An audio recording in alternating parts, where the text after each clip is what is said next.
All right, hear ye, hear ye. It is 7:32. I apologize for the delay, but it is time to call the Village of Terrace Park Council meeting of January the 12th, 2021 to order. And if we could, like always, if we could please stand for the Pledge of Allegiance.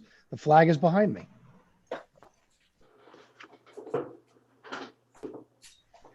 I pledge allegiance to the flag of the United States of America and to the republic for which it stands, one nation, under God, indivisible, with liberty and justice for all.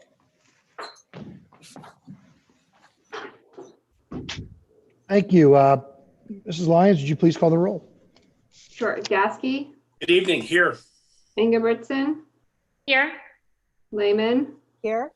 LeMay, Here. Lindell, Sharp, Here. Tepe. I am here.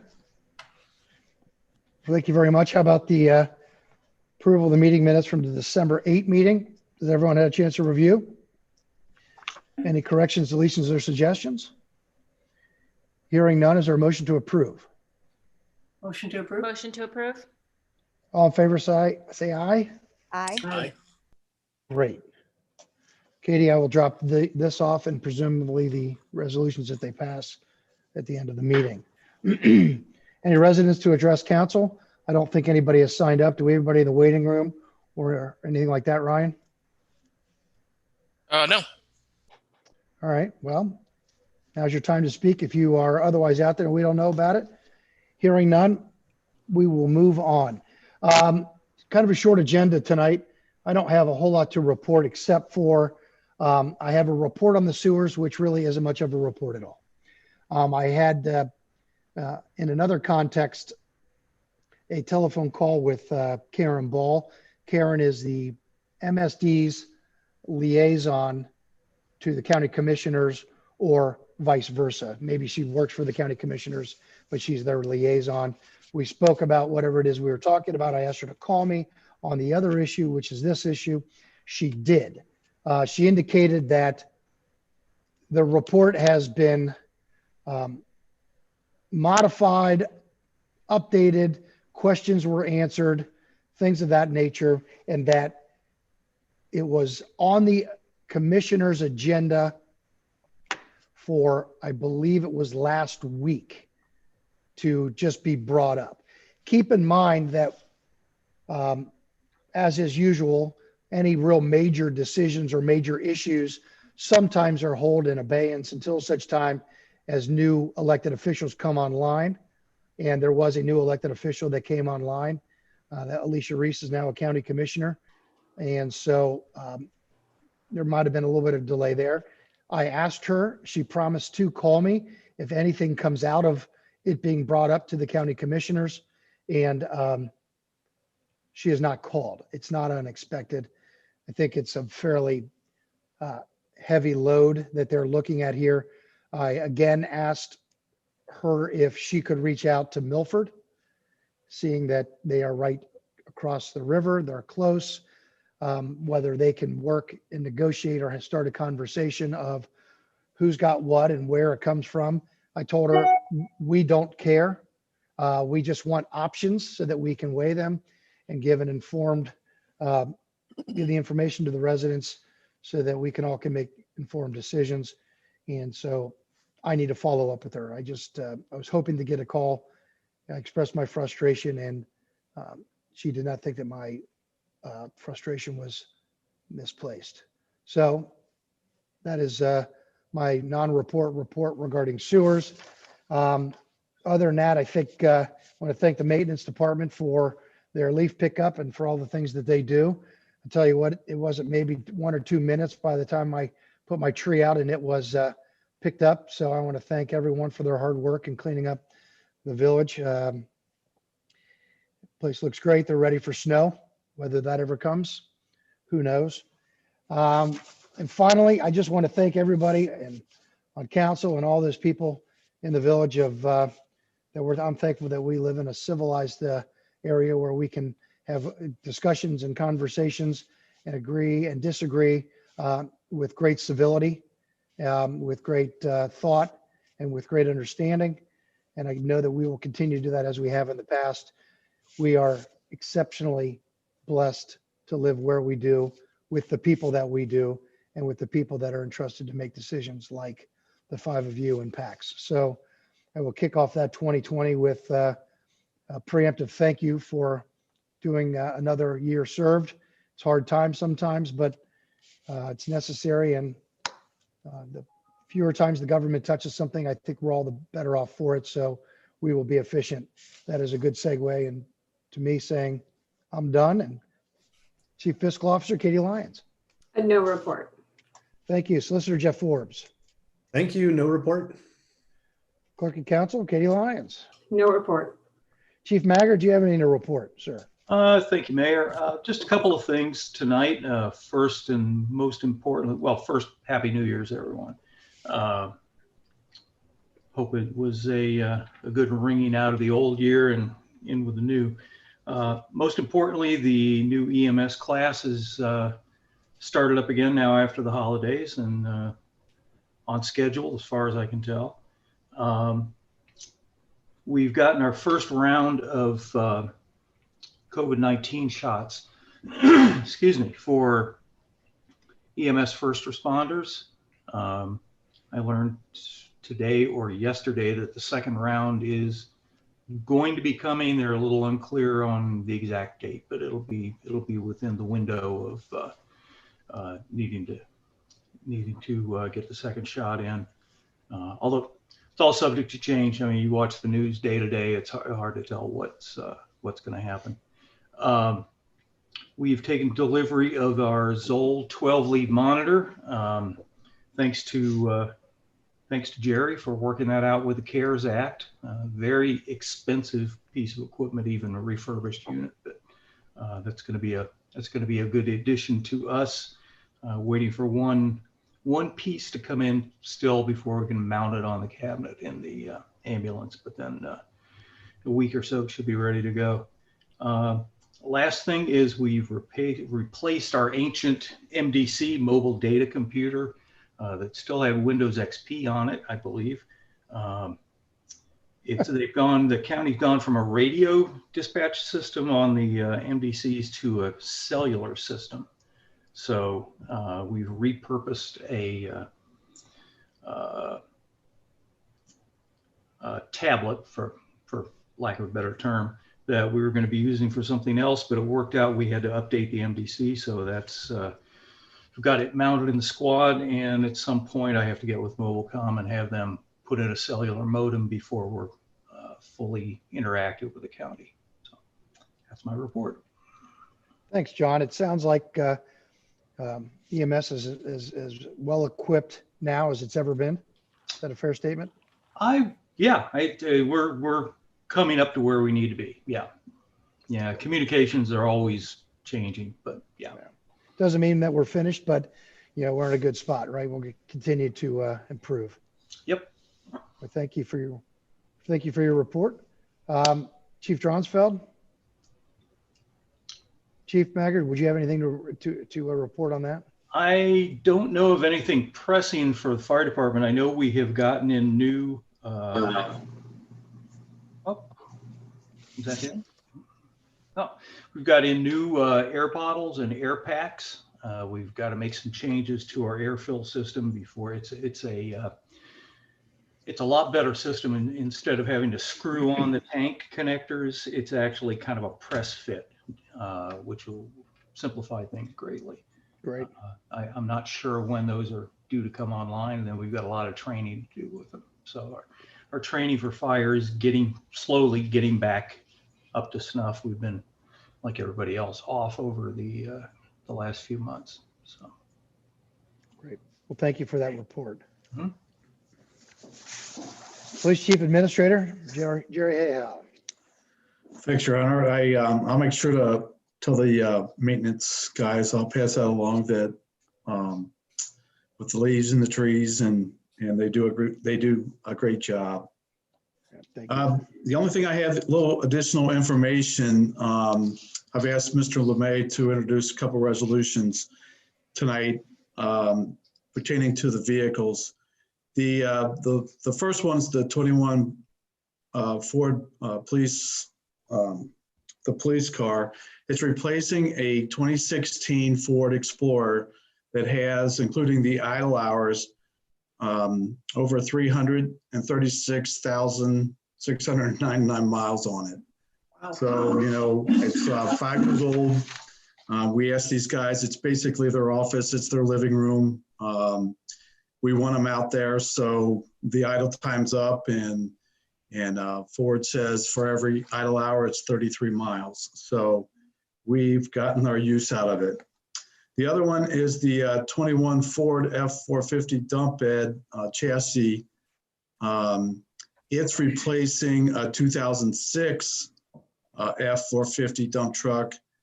With their idle hours was over 306,000 miles on it.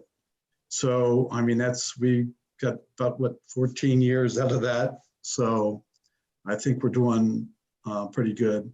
Both vehicles are under state contract bid, and we're part of the 2021 council approved budget that was before council in June.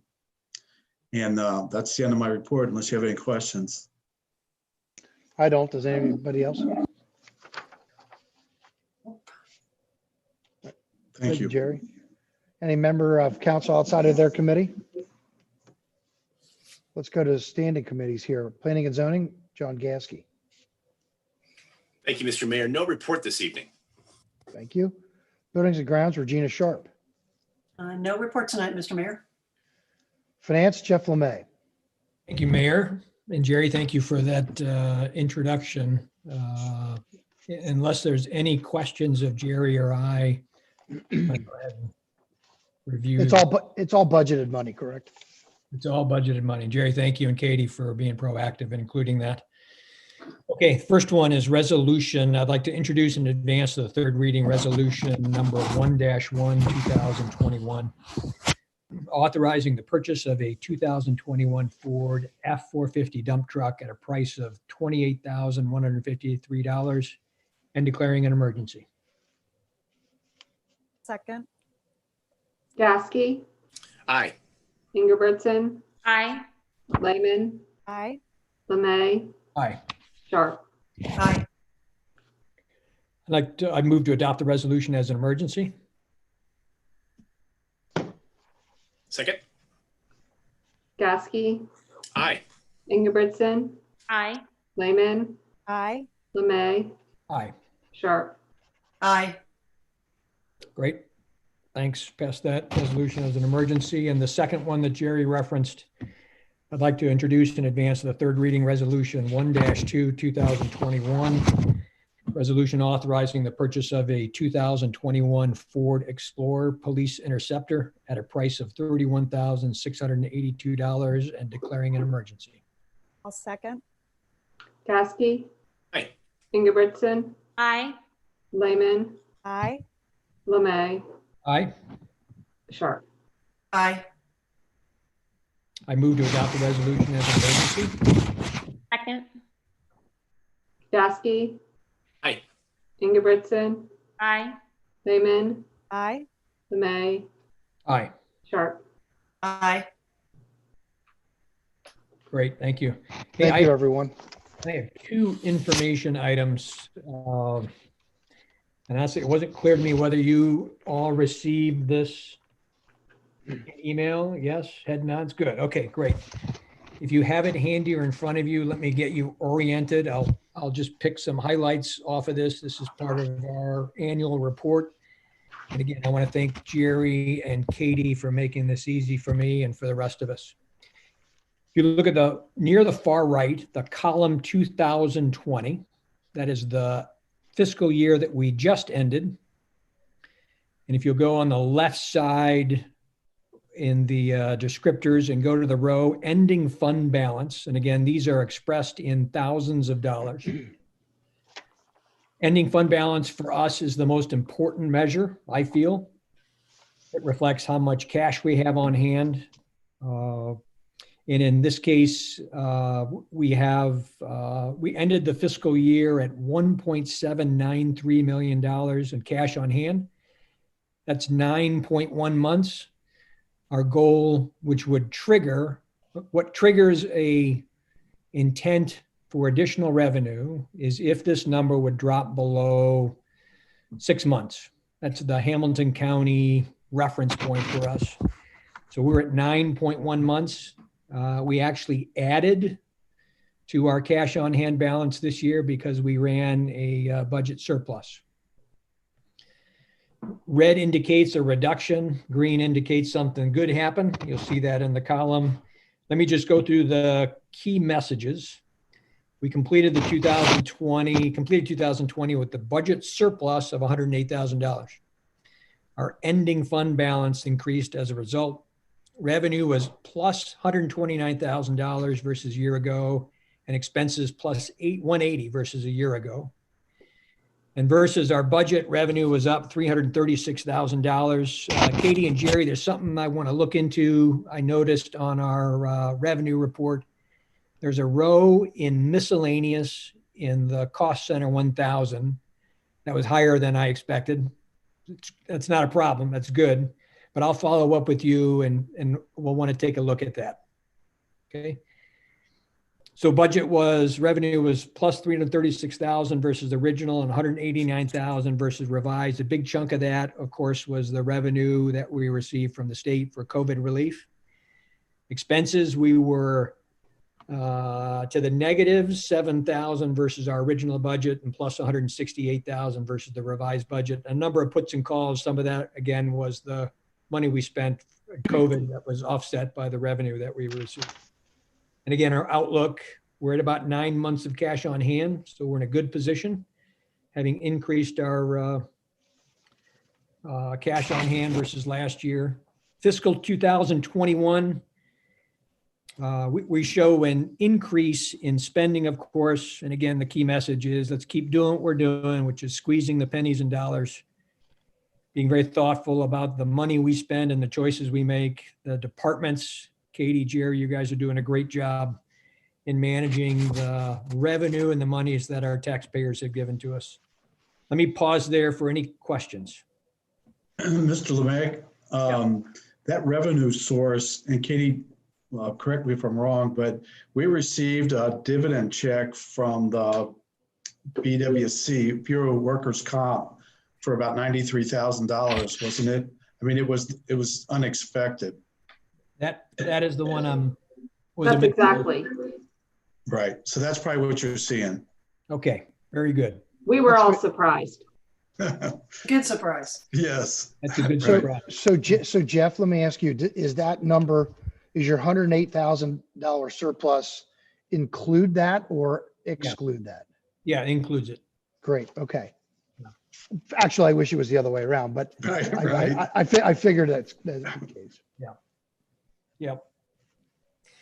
Yeah. Okay. Any questions? I'm going to take a peek at the second one, which is a graph. It's a historical look. Yeah, very good.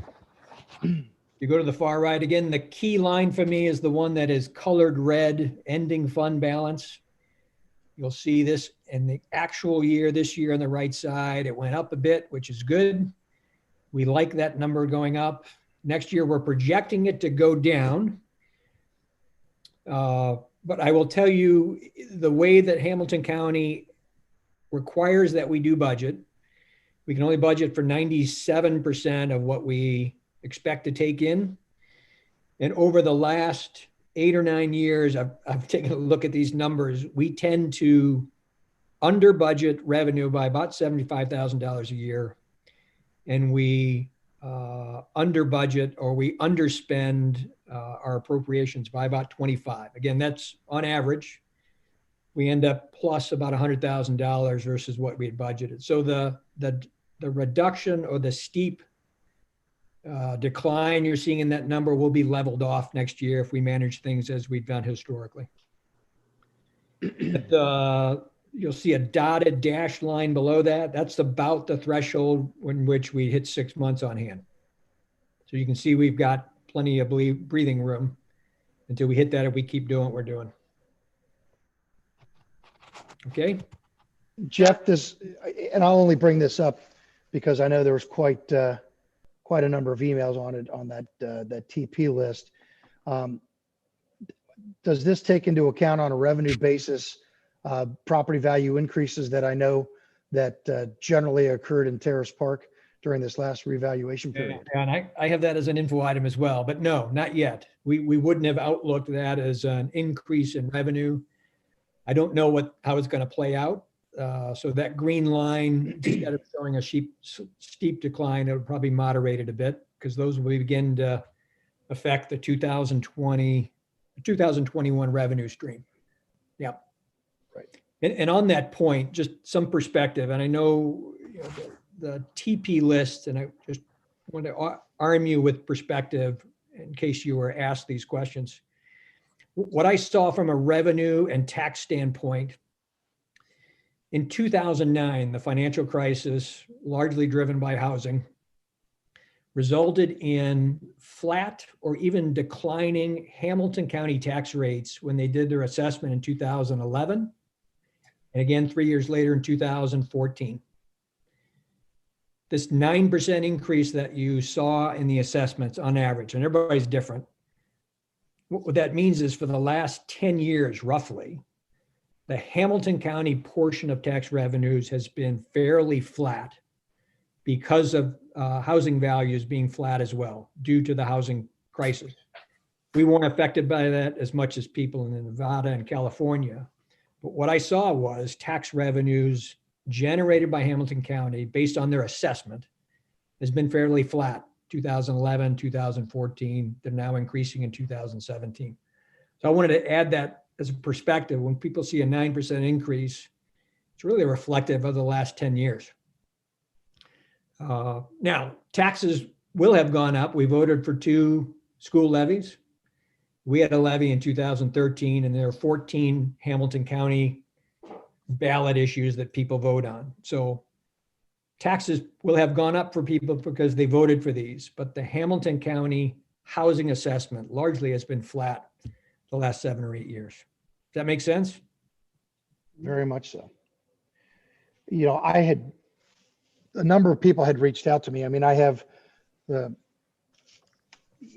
large part of my law practice is property valuation appeals on a commercial basis. But really the process and everything else is the same as it comes to residential versus commercial. And of course, I have a 100% conflict of interest and advise no one, other than the fact that, hey, look, if you believe that your value is incorrect, you have the opportunity to challenge it, and there's a specific process. There are people that do that.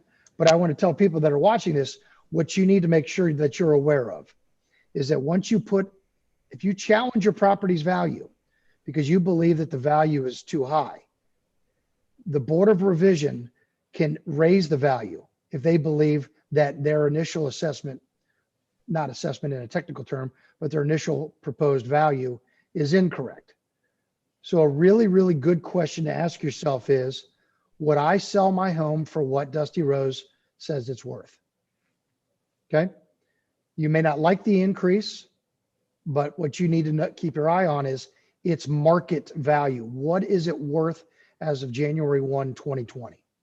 And it's January 1, 2020. So if you don't like it, that's fine. There's a process to do it. And we would never do anything to get in people's way if there's mistakes that are made, which sometimes happen. But once you put that ball into play, it can go down and it can go up. So just make sure you're pretty solid in what you believe is the actual fair market value of your property. I suspect that a large number of people would not sell their homes for even what the auditor has it currently valued at. That's just my assessment.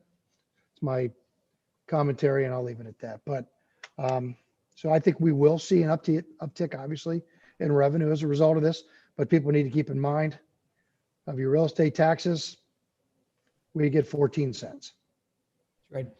Yeah. So one more quick info item, unless there's any questions on that topic or follow up. Yeah. Okay. I mentioned last year, we have a 5.58 mil levy that will be on the ballot. It's another renewal. Will not raise your taxes. I got a kick out of, I sent a note to Katie here in early January as a reminder to get the paperwork going. And just to show you how on top of things Katie is, She said, I got it, Jeff, on my calendar, but know that last year I tried calling Hamilton County 2 months early to get this thing going. And they said, stop, wait 2 months, you're ahead of the curve. So I really appreciate that Katie is on top of this and managing it. And we'll go through the same effort we went through last year to market and position this as something good and worthwhile. Okay. And that's the end of my report. Thank Just you. real quick, and I know other people may have questions. This levy renewal that's going to be on the ballot next year, what is that as a percentage of our overall budget? Almost a third. That's the big one. Is it May or is it November, Jeff? It's November. Yeah, thank you. Okay, thank you, Mayor. No, thank you, Jeff. Moving on, rules of law, Judy Lehman. I have no report. Thank you. Thank you. Public Works, Pax Lindell, I believe, is still absent. Public Safety, Lauren Ingebrigtsen. Thank you, Mayor. Just one quick item, which is that we would like to call in short term a meeting of the Safety Committee to discuss use of the firehouse going forward. So if we could start working together to get that meeting on the calendar, that would be great. We'll be on the lookout for emails from Katie. It's her favorite thing to do. I know it. Nothing better than coordinating a bunch of schedules for a meeting. That's right. All right. Well, thank you very much. Well, we're a half hour into this. Continued business? Any new business? Hearing none. Is there a motion to adjourn? Motion to adjourn? All in favor, say aye. Aye. Thank you for your time. Have a great rest of the week. Thank Thank you, you. everybody. Thank Thank you. you.